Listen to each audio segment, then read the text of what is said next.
जय हिंद सभी स्टूडेंट को स्वागत है आप सभी छात्रों का आज की क्लास में। बच्चों, आज की क्लास में हम क्लास 10th साइंस के वीवीआई ऑब्जेक्टिव क्वेश्चंस को याद करेंगे, जो आप सभी बच्चों के बिहार बोर्ड मैट्रिक परीक्षा 2026 के लिए बहुत ही इम्पोर्टेंट क्वेश्चन है। बच्चों, ये क्वेश्चन आपके परीक्षा में बहुत बार आता है, इसीलिए आपको ये सभी क्वेश्चन याद होना चाहिए। और एक बात बच्चों, ये क्वेश्चन जो हम आपको पढ़ा रहे हैं इसमें मिक्स क्वेश्चन होंगे। इसमें आपके फिजिक्स, केमिस्ट्री और बायोलॉजी तीनों विषयों के क्वेश्चन आपको देखने को मिलेंगे। इसीलिए सभी छात्र क्लास को अच्छे से देखिएगा और अंत तक ज़रूर देखिएगा, ठीक है बच्चों। चलिए क्लास को शुरू करते हैं और यहाँ पर पहला क्वेश्चन जो आप सही बच्चों के लिए है उसे देखते हैं। पहला क्वेश्चन सही बच्चों के लिए, मानव में डायलिसिस थैली क्या होती है? वीवीआई क्वेश्चन है, जल्दी से अगर आपको आंसर पता हो तो जल्दी से बताएंगे कि मानव में डायलिसिस थैली क्या होती है। बच्चों, तो आपको इस प्रश्न का आंसर पता होना चाहिए कि नेफ्रॉन डायलिसिस थैली होती है, ठीक है। तो सभी स्टूडेंट याद रखना है इस आंसर को। चले अगले क्वेश्चन को यहाँ पर देखेंगे, भोजन का पचना किस प्रकार की अभिक्रिया होता है। चले अगला क्वेश्चन वीवीआई क्वेश्चन, एक एक क्वेश्चन वीवीआई है तो सभी क्वेश्चनों का आंसर आपको याद होना चाहिए। भोजन का पचना किस प्रकार की अभिक्रिया है, इस प्रश्न का आंसर आप सभी स्टूडेंट को यहाँ पर पता होना चाहिए कि यह एक उपचयन अभिक्रिया होता है, ठीक है बच्चों। तो आप इसे याद रखना है, उपचयन अभिक्रिया। अगला क्वेश्चन यहाँ पर देखेंगे, नर युग्मक एवं मादा युग्मक के संलग्न को क्या कहते हैं। बहुत ही अच्छा क्वेश्चन है, आप सभी बच्चों के लिए आंसर बताइएगा। नर युग्मक एवं मादा युग्मक के संलग्न को क्या कहते हैं बच्चों। तो इस प्रश्न का जो आंसर होगा वो सभी स्टूडेंट को याद होना चाहिए कि यहाँ पर इस प्रश्न का आंसर होगा बच्चों कोई नहीं, यानी कि अगर हम यहाँ पर ध्यान देंगे तो यहाँ पर इस प्रश्न का आंसर नहीं है, ठीक है। चलिए अगला क्वेश्चन है, निम्नलिखित में से कौन एकलिंगी पादप का उदाहरण है।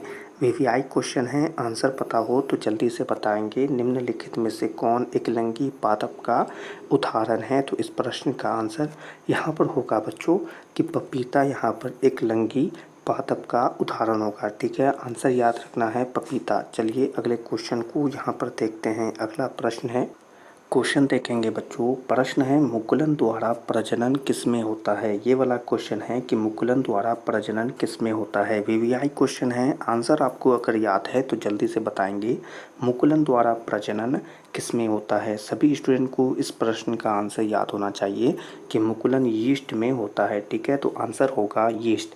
अगला क्वेश्चन है, मलेरिया उत्पन्न करने वाला मच्छर यानी मादा एनोफिलिक्स किस तरह के जल में उत्पन्न होता है। बहुत ही आसान क्वेश्चन है और वीवीआई क्वेश्चन है और परीक्षा में बहुत बार आता है, ठीक है।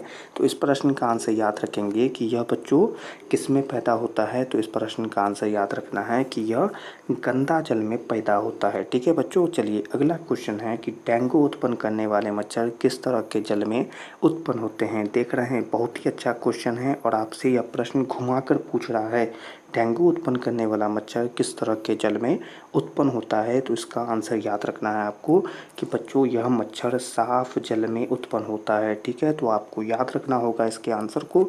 चलिए अगले क्वेश्चन को यहाँ पर देखेंगे। तो प्रश्न है, ओजोन परत पाई जाती है। बहुत ही वीवीआई क्वेश्चन और यह प्रश्न प्रत्येक वर्ष आपकी परीक्षा में आ जाता है बच्चों। तो ओजोन परत पाई जाती है, तो आपको याद होना चाहिए स्ट्रेटोस्फेयर में ओजोन परत पाई जाती है, तो आपको याद रखना होगा, ठीक है। अगला क्वेश्चन है, किसी पारिस्थितिक तंत्र में ऊर्जा को ग्रहण करने वाले कौन होते हैं। बहुत ही अच्छा प्रश्न है, आपको इसे याद रखना पड़ेगा कि ऊर्जा को ग्रहण करने वाले कौन होते हैं। तो आपको इस प्रश्न का आंसर जो होगा बच्चों वो होगा उत्पादक। ऊर्जा को ग्रहण करने वाले कौन होते हैं, उत्पादक होते हैं, ठीक है। तो आपको याद रखना होगा। अगला क्वेश्चन, एडिनोसिन ट्राइफॉस्फेट एटीपी है। एडिनोसिन ट्राइफॉस्फेट एटीपी है, आंसर होगा ऊर्जा का संग्रह, ठीक है, ऊर्जा का संग्रह। अगला क्वेश्चन है, स्वपोषी पोषण के लिए आवश्यक है। बहुत ही वीवीआई क्वेश्चन, स्वपोषी पोषण के लिए आवश्यक है कार्बन डाइऑक्साइड तथा जल, क्लोरोफिल, सूर्य का प्रकाश। इस प्रश्न का आंसर होगा उपयुक्त सभी, ठीक है, उपयुक्त सभी इस प्रश्न का आंसर होगा। अगला क्वेश्चन यहाँ पर सही बच्चों के लिए, प्रकाश संश्लेषण द्वारा किसकी प्राप्ति होती है। वीवीआई क्वेश्चन बहुत ही आसान क्वेश्चन है, प्रकाश संश्लेषण द्वारा किसकी प्राप्ति होती है? आंसर होगा ग्लूकोज की प्राप्ति होती है। अगला क्वेश्चन है शुक्राणुओं का मोचन कहाँ होता है? वीवीआई क्वेश्चन सही बच्चों के लिए। शुक्राणुओं का मोचन कहाँ होता है? बहुत ही अच्छा क्वेश्चन है, सभी स्टूडेंट यहाँ पर देखेंगे। शुक्रवाहिका, यहाँ पर ध्यान देंगे, आंसर होगा शुक्रवाहिका। अगला क्वेश्चन यहाँ पर सही बच्चों यहाँ पर ध्यान देंगे, ओजोन परत पाया जाता है। वीवीआई क्वेश्चन यहाँ पर आंसर पता हो तो जल्दी से बताएंगे। ओजोन परत पाया जाता है, वायुमंडल के ऊपरी सतह में पाया जाता है। वायुमंडल के ऊपरी सतह में पाया जाता है। अगला क्वेश्चन है आनुवांशिक गुणों का संदेश होता है। आनुवांशिक गुणों का संदेश होता है, तो यहाँ पर इस प्रश्न का आंसर होगा डीएनए और अणुओं में। आंसर होगा डीएनए और अणुओं में। अगला क्वेश्चन है एक नर हार्मोन होगा। वीवीआई क्वेश्चन आंसर पता हो तो जल्दी से बताएंगे। एक नर हार्मोन होगा तो याद रखेंगे टेस्टोस्टेरोन, सभी बच्चों को याद रखना है।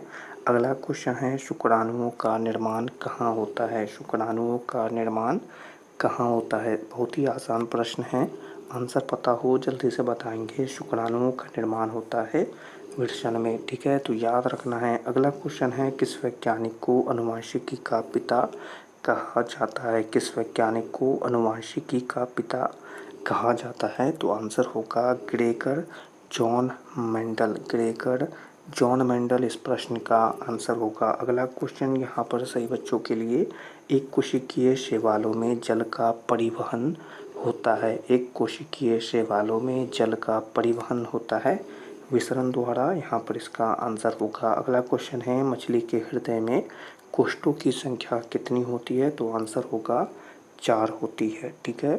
तो ये बहुत ही वीवीआई क्वेश्चन सभी स्टूडेंट को याद रखना है मैट्रिक परीक्षा के लिए, ठीक है। आज की क्लास को यहीं पर समाप्त करते हैं, अच्छे से पढ़ाई करते रहिए।